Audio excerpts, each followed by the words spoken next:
So having had some very inspiring words, a very inspiring video, and a truly terrific and inspiring artistic performance, we're now going to have some inspiring debate about how to push forward the whole agenda of women's issues.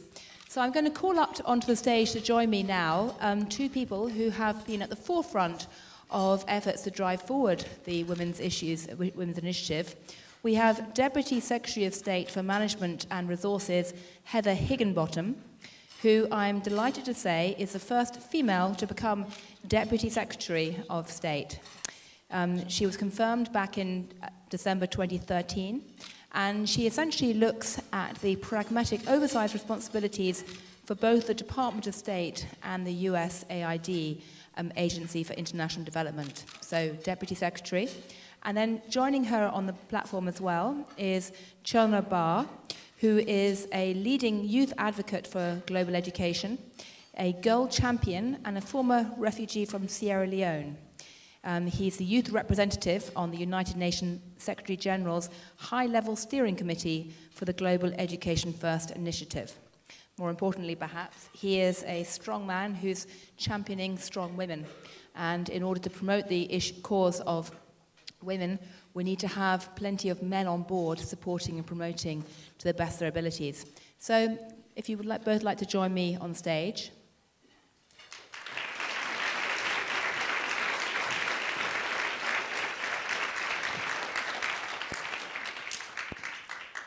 And thank you to both of you for being here today. Now, I'd like to start by asking you, Deputy Secretary of State, can I call you Heather? Please call me Heather. Okay. Thank you. Slightly less of a mouthful. Heather, you've had a number of roles in Washington. I'm curious to know, given that you've worked at the White House, you've worked at the OMB, you're now working at the Department of State, State Department, why are gender issues so important right now for the State Department? And what do you see as being the key challenges or obstacles to trying to promote a gender initiative in the coming years? Thanks. Thank you so much, Gillian, for hosting today, and also Kathy and company for this terrific event and for inviting me to be a part of it. So I think the issue of gender, and when we look at it internationally, is so important to this administration, to the State Department, to the White House, because we've seen a lot of progress over the last 15 years and longer. And we think there's a really growing consensus around the world that the economic empowerment and the gender equality, economic empowerment issues are really changing countries in ways that are critically important. And that we, the United States, play a critical role with our partners around the world to really advance that. And this year is so critical in that effort. In terms of some of the challenges, I think that first we see the opportunities. We see the renewal of the Millennium Development Goals as providing us a terrific opportunity to ensure gender equality and economic empowerment are at the center of that. And the barriers are really about galvanizing our partners, civil society, governments around the world to be a part of that effort. And I think it's encouraging, frankly, that so many are, and that we need the collective efforts of the people in this room, the continued collective efforts, and others to ensure that it stays that way. So it's an incredibly important role. The gender equality issue plays an incredibly important role in how the world will look in the future. The theme of this Luncheon Today picture, this is what the future will be if we can realize our full potential. I mean, as somebody who's a journalist and so a professional cynic, I've heard lots of speeches over the years about the need to promote women, and often it sounds like a lot of pious goals, a lot of pious rhetoric. Is there anything tangible or concrete that you can point to that's actually been achieved in the last couple of years? It's a great question. Kathy actually referenced a few of the really important data marks, whether it's in education and health in some of the areas.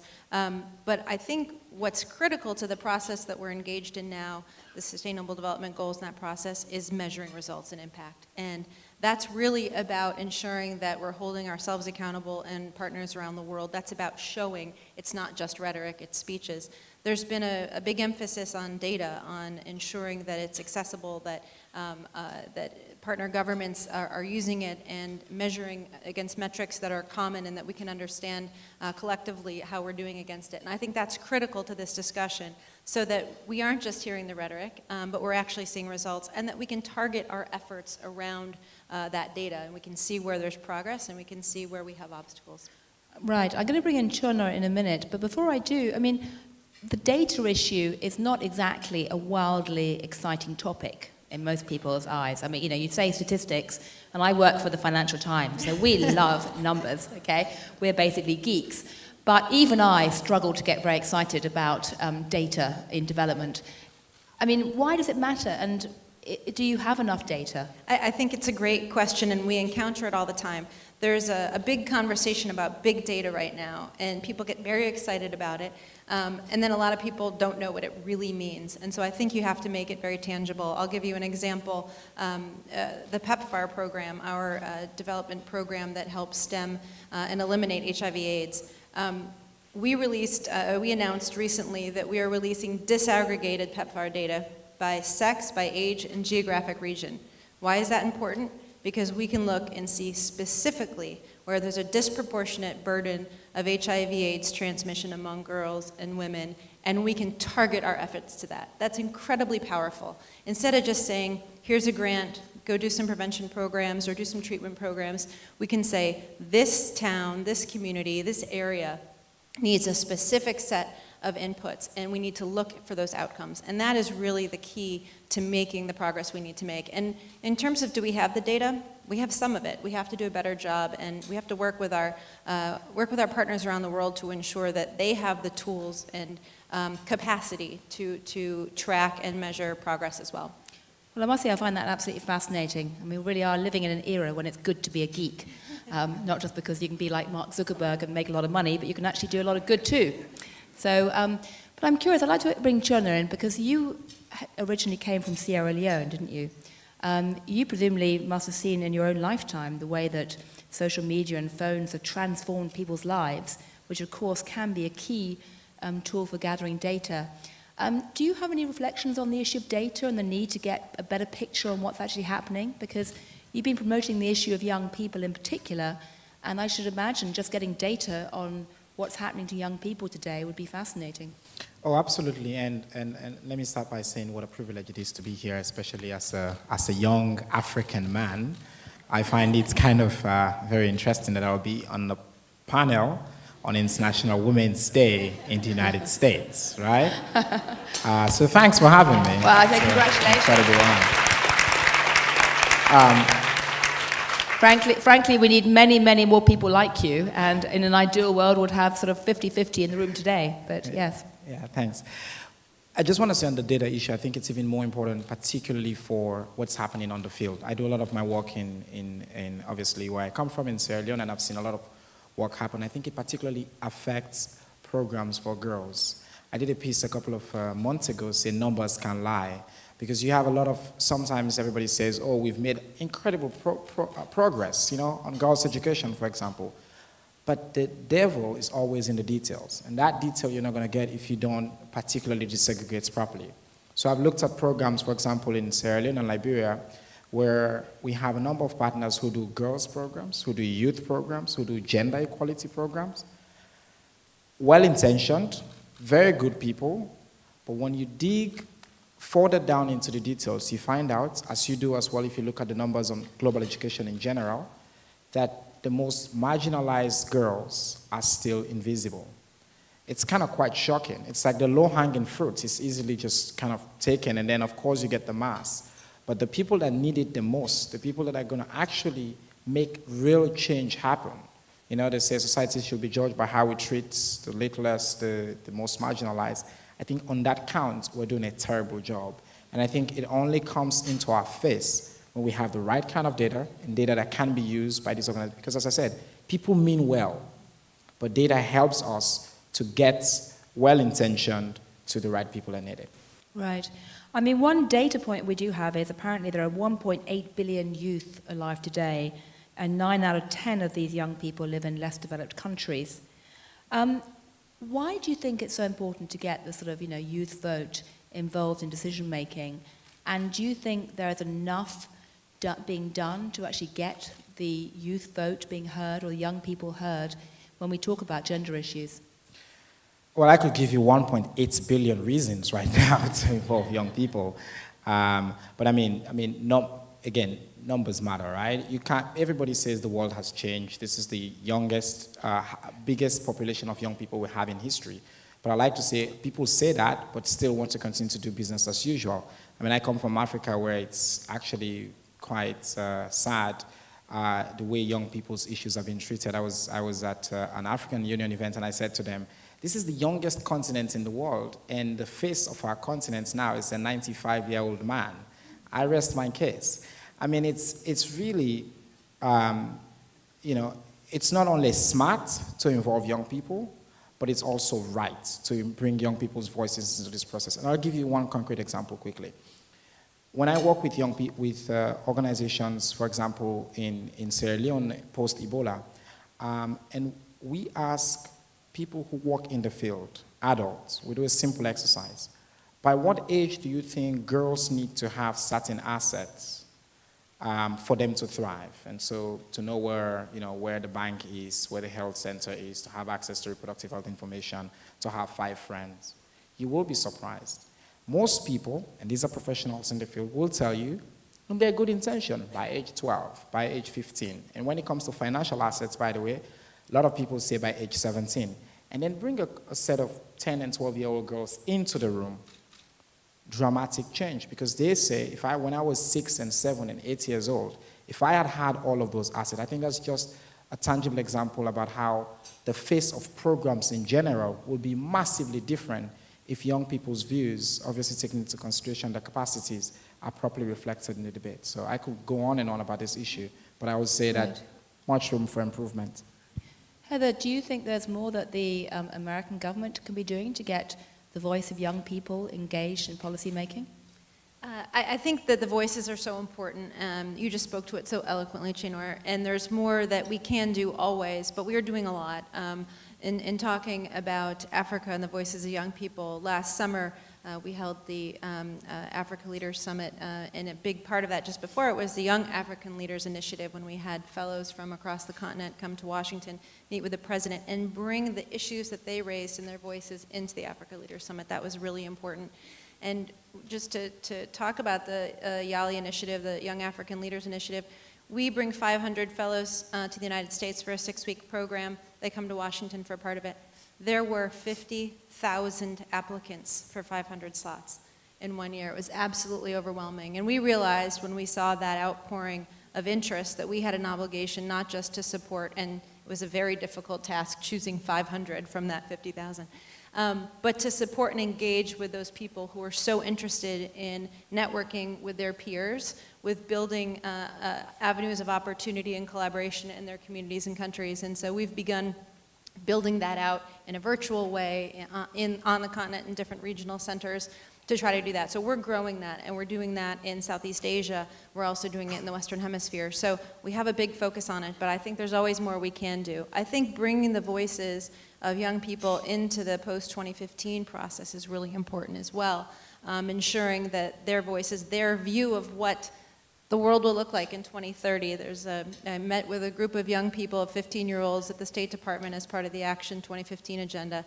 I mean, their view and their imagining of the world was more peaceful, more prosperous, more equal, and less violent. And it was a really compelling, intelligent, best meeting I'd had in quite a while at the State Department. But those voices are powerful, and they really need to be a part of this conversation. Right.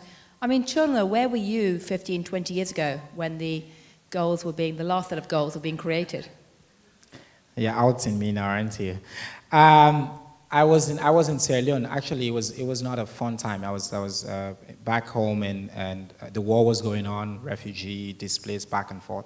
But I actually do remember reading about kind of a famous speech that was given in Beijing about women's rights being human rights, and I kind of in passing, I said, kind of, I thought at the time, I thought so. Aren't women human beings? But over time, I've come to realize, obviously, why it was important for that point to be made. But yeah, it was. I was raised by a single mom and 2 sisters, so that's kind of how I kind of get to this issue partly. But really, I was, at that time, really just a kid in Sierra Leone and watching and seeing all this transformation happen. So what can be done to get more men engaged in this issue? I mean, not just in Africa, although Africa obviously has challenges, but what do you think are the key things that we need to be doing collectively to get more men engaged? Thank you very much. I get asked this question a lot, so I have a ready-made answer. Do you press button B and we get yeah, like, yes, the speech? That's the question. Actually, you've actually beat a record that I have set, because I talk about girls and women's rights a lot, and the first question I get from the audience is oftentimes, what about boys? So, you know, kudos, we have our focus right here. Look, I think girls' education and girls' empowerment, I think it's a civil rights issue of our time, and I think it's apt that the performance before referred to Martin Luther King Jr. and all, and I like to use that reference.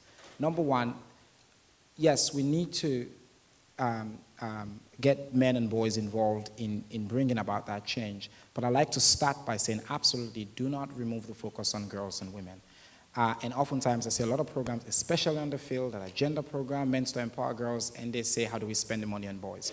I say, look, if you have finite resources, the best way that change happens is by investments in the underclass. That's the best way you're going to lead to a civil rights change.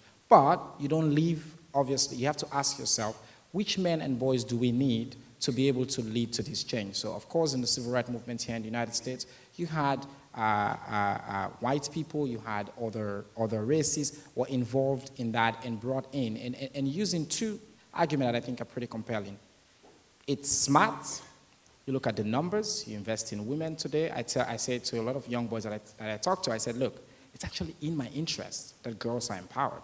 Because, for example, in Sierra Leone, 75% of girls will at some point in their reproductive life become single mothers and primary caregivers in their family. Now, if these women don't have education, you look back in my country now, that's why we have a terrible Ebola case, because the women were not educated, so their kids are not educated, so you know what that happens, you know, we can talk about that. And secondly, it's not only smart, it's also right. And men will inevitably, I think, respond to that argument. It's the right thing to do. It's simply, like President Obama said yesterday, this simply makes sense, you know. Girls have the same potential as boys, and we should all have the same opportunities to grow and flourish. So that would be my answer. Well, thank you. Well, I must say, I wish we could clone you 1,000 times over, or 100,000 times over, and we wouldn't be having problems. But last quick question, because we're almost out of time. I'd like to ask you, Heather, what can you tell the audience here to convince us all that this next set of development goals, sustainable development goals, SDGs they're now known as, not MDGs, what can you tell us to convince us that this won't just be more pious rhetoric? I mean, why should we believe that things are actually going to change? It's a great question, Gillian. I think that, first of all, we have to have a collective commitment to ensure that we have goals and targets that can be measured and that we can, and that will ultimately be used to hold this progress accountable. And so what that means is the United States government, other governments around the world will be engaged in this process in New York. But we need everyone in this room to be a part of the solution, to be working with their colleagues around the world, whether it's civil society or other governments, with their partner organizations, to ensure that we have targets that are measurable, so that we can make progress on the goals, make them real, and not just have it be rhetoric, have something that really is going to move the needle and that we can look back on year after year and say, we got to do more here, we got to do more there. We have to be able to depend on data that will show us how we're doing, and that's critically important. And I think that it really is a collective effort. It is an important role for the United States government to play. We will, we'll continue to do it. But I really, as opposed to convincing people, invite them to be a part of the process that I think is going to be so important in ensuring we get good targets for these goals. Well, thank you. Well, sadly, we are out of time, but thank you very much indeed to both of you. Chernor, for your incredibly inspiring words that I think should be spread out as widely as possible. And Heather, thank you for providing an overview of the American government's view on this, and also showing us just why data matters and why, as I say, it's good to be a geek. So thank you both very much indeed.